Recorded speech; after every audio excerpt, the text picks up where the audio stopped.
Hi dear friends, आप सभी का स्वागत है स्टडी विद राहुल 247 पर।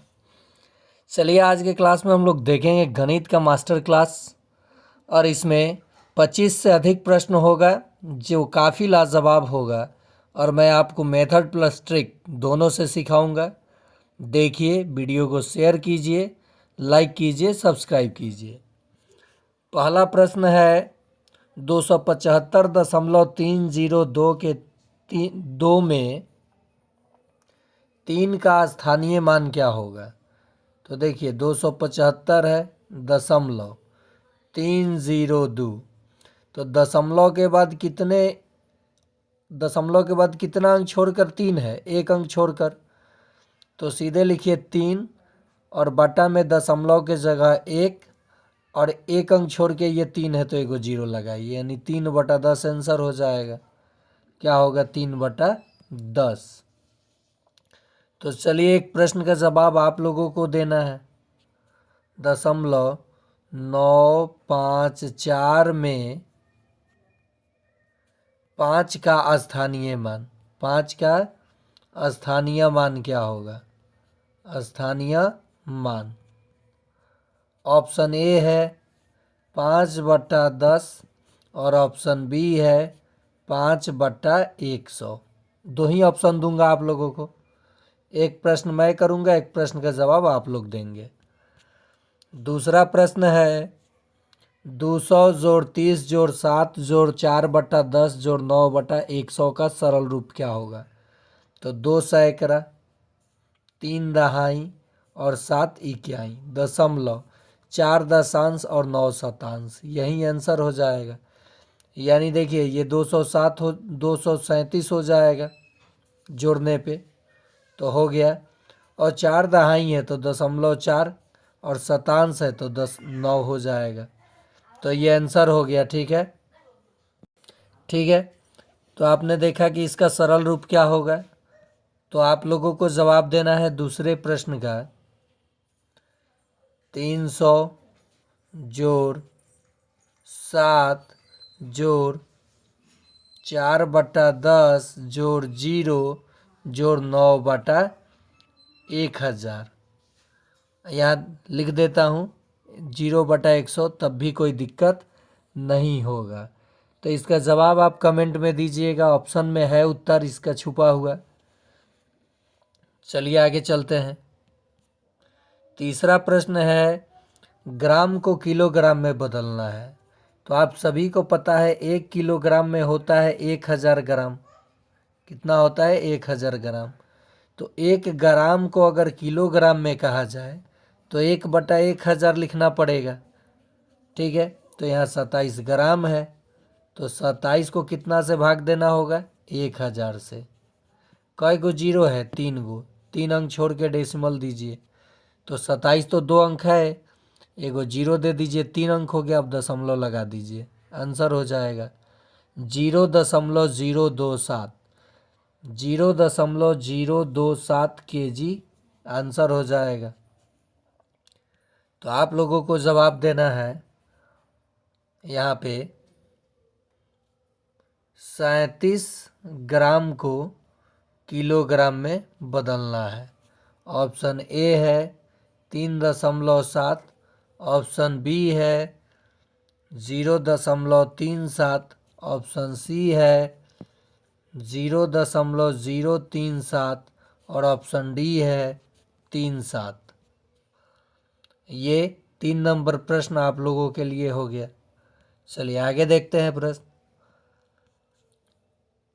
2345 मीटर को किलोमीटर में बदलना है। तो मीटर से किलोमीटर में जाने के लिए कितना से भाग देंगे? 1000 से। 3 अंक छोड़ के डेसिमल लगाइए, क्योंकि 3 गो जीरो है। 1 2 3 यानी 2.345, 2.345 किलोमीटर हो जाएगा।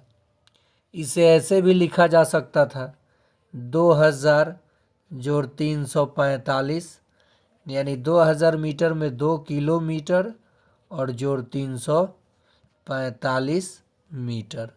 इस रूप में भी पूछ सकता था, लेकिन ऑप्शन डेसिमल में दिया है। कमरे का आकार कैसा होता है?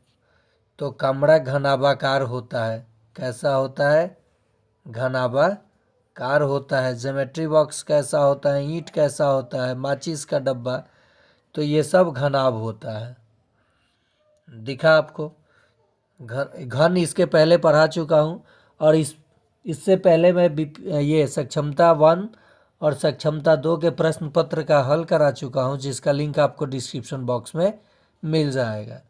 अभी एग्ज़ाम ड्यूटी चल रहा है, जिसके कारण से थोड़ा थका थका सा रह रहा हूँ शाम को छूटने के बाद। माचिस के डब्बे का आकार कैसा होता है? तो आप लोगों को ये 4 नंबर प्रश्न का जवाब आप लोगों को देना होगा। नेक्स्ट है 5 नंबर प्रश्न आप लोगों के लिए। बोतल का आकार कैसा होता है? बोतल का आकार। 6 नंबर प्रश्न, पाइप का आकार। पाइप का आकार कैसा होता है? 5 हो गया, 6 हो गया। चलिए आगे देखते हैं। 1 सेंटीमीटर से जाना है मिलीमीटर में। तो देखिए, आप सबको पता होगा कि 1 किलोमीटर में हो जाता है 1000 मीटर होता है। 1 मीटर में होता है 100 सेंटीमीटर, और 1 सेंटीमीटर में हो जाएगा 10 मिलीमीटर। तो आंसर क्या हो जाएगा? 10। ये भी आप याद रखिएगा। चलिए अगला प्रश्न देखते हैं। जोड़ना है इनको, तो जब जोड़ेंगे हम लोग, नहीं जोड़ना नहीं है, देख लीजिए। 23.456 ग्राम 47.809 ग्राम से कितना कम है? तो इस 47.809 ग्राम में से ये घटाना होगा।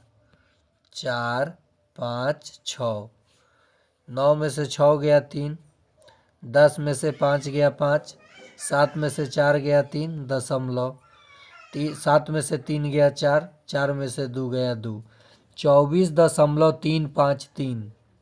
आंसर हो जाएगा 2 नंबर। चलिए आगे देखते हैं। ग्राम से कितना कम है, दोहराया हुआ प्रश्न है। राहुल ने 24 किलो 500 ग्राम चावल खरीदा और 32 किलो 500 ग्राम आटा खरीदा। राहुल ने कुल कितना सामान खरीदा? यानी वज़न बताना है। तो आधा आधा किलो मिलके 1 किलो हो जाएगा। तो इसमें आ जाएगा 24 एक 25 मान लीजिए, 4 2 6 1 7, और फिर 3 2 5, तो 57 kg हो जाएगा। यहाँ 57 kg नहीं दिया गया है। 4 2 6 3 2 5, 56 kg ही दिया है। ये जुटेगा ना, तो यहाँ 57 kg होना चाहिए। कर लीजिएगा इसको सही। देखिए, -25 को भाग देना है +5 से। जब भी ऋणात्मक संख्या को धनात्मक संख्या से भाग दीजिएगा तो आंसर ऋणात्मक आएगा। 5 5 5 जा 25 होता है, और माइनस है, ये प्लस है, तो -5 होगा। चलिए 7 नंबर प्रश्न देखते हैं। -35 को जब आप भाग देंगे 7 से तो उत्तर क्या होगा? 8 नंबर प्रश्न आप लोगों के लिए। -40 को जब आप भाग देंगे -8 से तो उत्तर क्या होगा? देखिए, गुना है दशमलव का, 4 में 1 से गुना करेंगे तो 4 होगा। देखिए 3 अंक छोड़ के या फिर 3 अंक छोड़ के, तो 3 और 3 6 अंक छोड़ के डेसिमल देना होगा बाएं तरफ से, यानी दाहिने तरफ से। यहाँ से छोड़ना होगा, तो 4 एक संख्या हो गया। अब 3 और 3 6, तो 5 को 0 लगाएंगे। 3 4 5, अब दशमलव दे देंगे। अच्छा लगने के लिए पहले 0 देंगे, तो 0.000004 ये आंसर हो जाएगा। आपको 9 नंबर प्रश्न का जवाब देना होगा। 0.03 गुना 0.002 का उत्तर क्या होगा? देखिए, 12 45 60 का महत्तम समवर्तक है, ये पूछा जा रहा है। तो हम लोग देखिए 12 को 4 गुना 3 लिख सकते हैं, 45 को 3 गुना 15 लिख सकते हैं और 60 को 3 गुना 20 लिख सकते हैं। 3 सब में कॉमन है ना, 3 को मैंने बाहर निकाला, 4, 15 और 20। अब तीनों में क्या कॉमन हो सकता है? 4, 15, 20 में 1। 3 को छोड़ के कोई कॉमन नहीं हुआ, यानी 3 ही एक ऐसी संख्या है बड़ी से बड़ी जो इन सबको विभाजित कर देगी, तीनों को। देखिए ये 15 इन दोनों को कर देगी इससे बड़ी, लेकिन तीनों की बात हो रही है ना। 12 इन दोनों को कर देगी लेकिन इसे नहीं कर पाएगी, तो 3 ही इसका HCF हो जाएगा। क्या हो जाएगा? 3। ये बिल्कुल नया मेथड है, ट्रिक मैं बताया कैसे। 3 से 12 कटेगा, 3 से 45 भी कटेगा, 3 से 60 भी कटेगा, तो वही बड़ी संख्या है जो इन तीनों को काट सकता है, इसलिए HCF 3 ही होगा। आप जैसे निकालते हैं निकाल सकते हैं। जब भी आपको इस प्रकार का LCM निकालने को दिया जाता है तब आप ऐसे लिखते हैं, ऐसे। हमें पता है आप ऐसे करना शुरू करते हैं। किस लिए? सब जगह 0 है, 0 हटा दीजिए। अब बताइए 8, 4, 12 और 24 का लघुत्तम क्या होगा? तो आप कहेंगे सब इन तीनों के पहाड़ा में 24 आता है, तो लघुत्तम 24 होगा सर। लेकिन देखिए 0 हम लोग हटाए थे, तो जब सब में एक एक 0 हटाए थे तो एक 0 लगा देंगे। LCM क्या हो जाएगा? 240। आंसर हो गया। चलिए 10 नंबर प्रश्न का जवाब आप लोग देंगे। 160, 320, 480 का मौसा क्या होगा? महत्तम समावर्तक। कमेंट में जवाब दीजिएगा कि इसका महत्तम समावर्तक क्या होगा। ठीक है। चलिए अगला प्रश्न है। देखिए यहाँ दशमलव का महत्तम समावर्तक पूछा है, कुछ नहीं। दशमलव सब में एक एक डिजिट छोड़ के दशमलव भूल जाइए। 28, 48 और 56 सबको 4 काट सकता है, 4 को छोड़ के बाकी कोई संख्या नहीं काट सकता है। तो इसका सही जवाब आएगा 4 HCF इनका जब निकालेंगे, लेकिन एक एक डिजिट छोड़ के डेसिमल भूले थे तो एक डिजिट छोड़ के दशमलव लगा देंगे, आंसर हो जाएगा 0.4। महत्तम समावर्तक हो जाएगा। ये देखिए बहुलक पूछा है तो आंकड़ा में सबसे ज़्यादा बार क्या आया है? 1 आया है 3 बार। बाकी कोई इससे ज़्यादा बार आया है? नहीं आया है। तो बहुलक क्या हो जाएगा? 3। 10 नंबर प्रश्न का जवाब आप लोगों को देना है।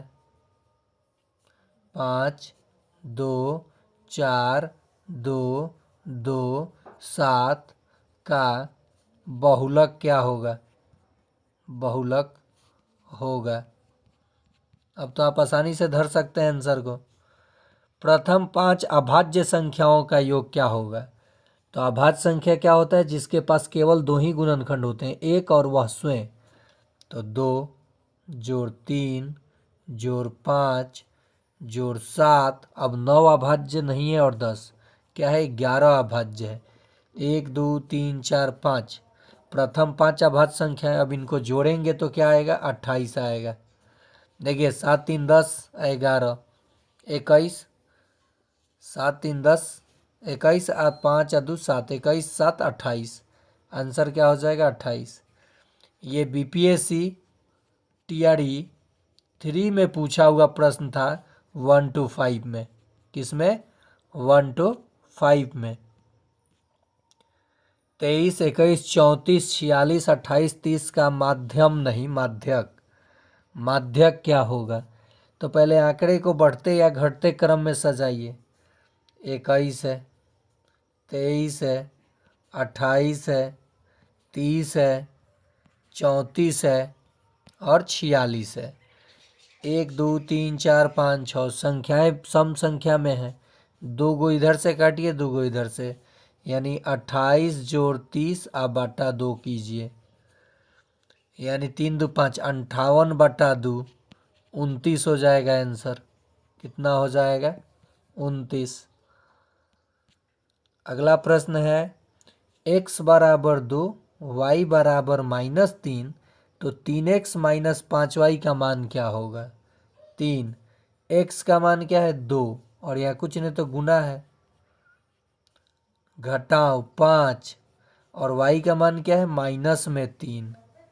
ठीक है, 3 दूनी 6, और ये देखिए माइनस माइनस प्लस, 3 5 दिया 15, तो कितना आंसर हो जाएगा? 15 और 6 21। चलिए आगे देखते हैं प्रश्न। प्रथम समअभाज्य संख्या है। 11 नंबर प्रश्न आप लोगों के लिए। 12 नंबर, प्रथम विषम भाज्य संख्या है, भाज्य संख्या है। ऑप्शन में उत्तर है, जरूर दीजिएगा। किस दर से कोई धन 5 वर्ष में स्वयं की 4 गुनी हो जाएगी?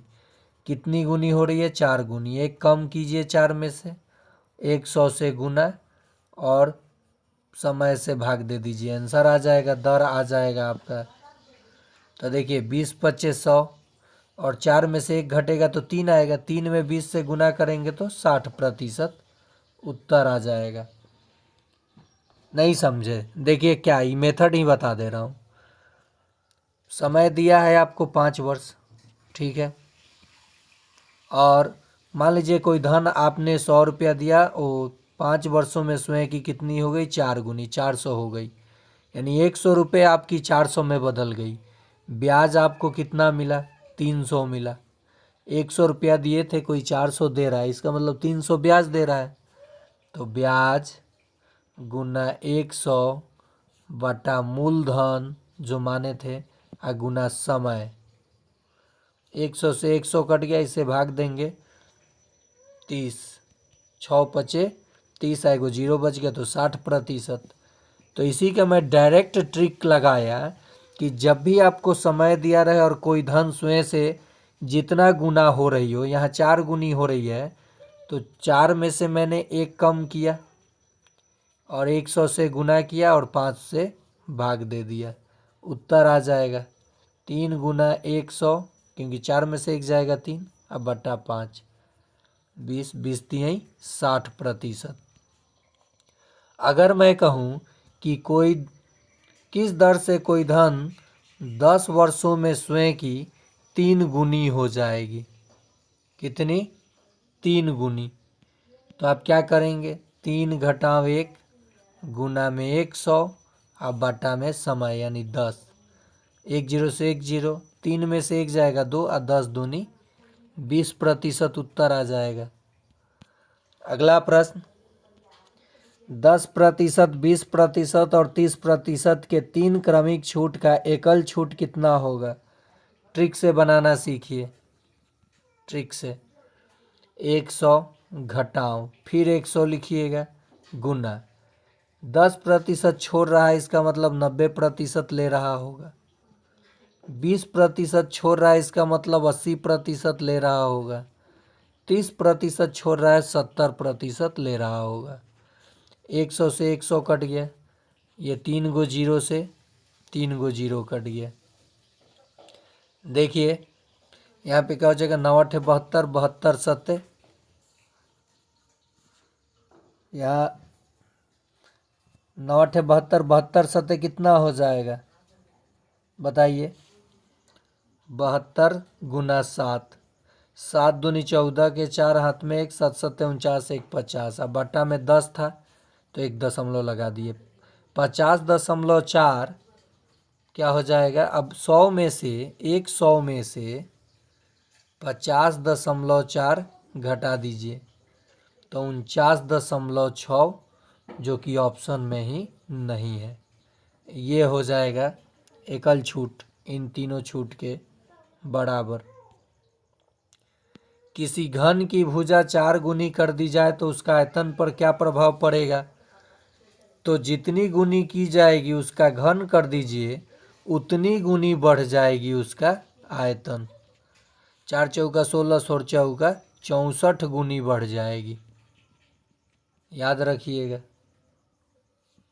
जैसे मैं कहूँ किसी घन की भुजा 5 गुनी बढ़ा दी जाए तो 5 का घन कर लीजिएगा, 125 गुनी आयतन बढ़ जाएगा, क्योंकि घन का आयतन होता है भुजा का क्यूब।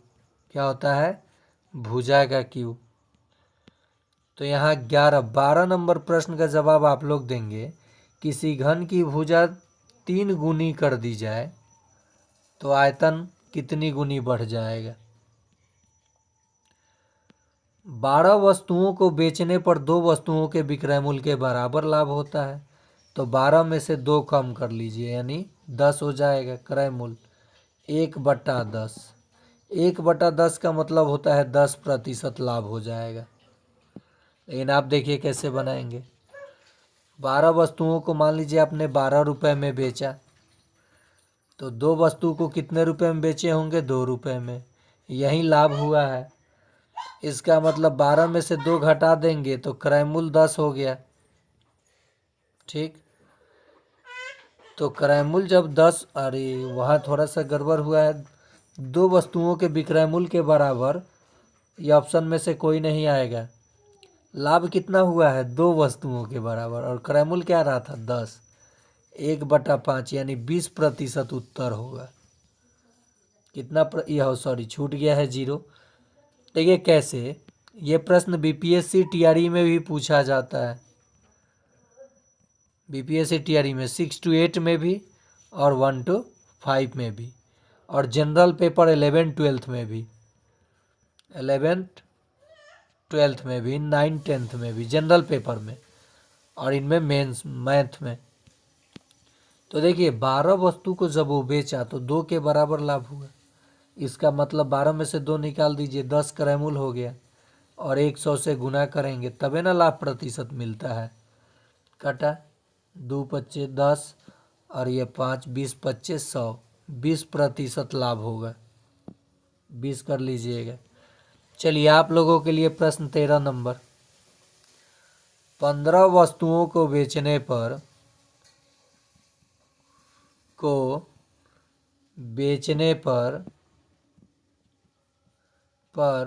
राहुल को 5 वस्तुओं के विक्रय मूल्य के बराबर लाभ हो रहा है। 5 वस्तुओं के विक्रय मूल्य के बराबर लाभ हो रहा है, तो लाभ प्रतिशत बताना है। अगला प्रश्न, किसी शहर की जनसंख्या 50,000 है। यदि प्रति वर्ष 10% की दर से बढ़ रही है तो 2 वर्ष बाद उस शहर की जनसंख्या कितनी होगी। ये देखिए, ये है आपका चक्रवृद्धि ब्याज, लेकिन हम लोग ट्रिक से बना देंगे। 2 वर्ष की जनसंख्या पूछा है, 2 वर्ष बाद की, तो 2 और 1 एक जगह लिख लीजिए। 50,000 का 10% निकालिए। 10% का मतलब होता है 10/100। 00 से 00 कैंसिल। 5 में 10 से गुना करेंगे तो कितना आएगा? 5,000। 2 से गुना कर लीजिए, 5 दूनी 10,000 हो गया। अब फिर 5,000 का 10% निकाल लीजिए। ठीक है, 00 से 00 कैंसिल, 50 दहा के 500। 500 को 1 से गुना कीजिए तो 500। 10,500 जनसंख्या बढ़ गया, मतलब पहले था 50,000, अब इतना बढ़ गया 2 साल बाद। तो 50,000 10 60,500 हो जाएगा। 60,500 जनसंख्या हो जाएगा। तो ये था मास्टर क्लास का आखिरी प्रश्न। उम्मीद करते हैं आप सभी को समझ में आया होगा। अगर समझ में आ रहा है तो लाइक शेयर सब्सक्राइब ज़रूर करें, अन्य शिक्षकों तक पहुंचाएं ताकि उन्हें भी एडवांटेज मिल सके। और रहा बात सक्षमता 3 का, तो जैसे मैं पहले चैनल जीके स्टडीज़ के माध्यम से 10,000 से ऊपर रिजल्ट दिया हूं, और वो भी किसी का 100+ से कम नहीं, तो इस बार सक्षमता 3 में प्रण कीजिए कि आप सभी 120+ स्कोर करेंगे और अपने मनोबल को ऊंचा रखिए। तो आज के लिए इतना ही।